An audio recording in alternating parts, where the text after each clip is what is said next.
大家好，我是田园，今天给大家分享一个懒人早餐鸡蛋泡泡的做法。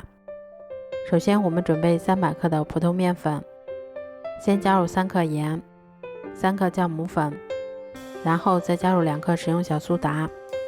接着我们用筷子先把它们充分搅拌均匀，搅匀后我们再打入2颗鸡蛋，鸡蛋的重量大约是120克，然后再少量多次的加入大约180克的清水。接着我们用筷子把它们再次充分搅拌均匀，一直搅拌成像这样细腻粘稠的面糊就可以啦。面糊调好后，我们再给它盖上保鲜膜，把它放到冰箱里面冷藏发酵1个晚上。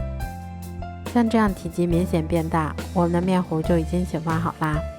接着我们先加入3克五香粉，然后用筷子把它们充分搅拌均匀的同时排出里面的空气。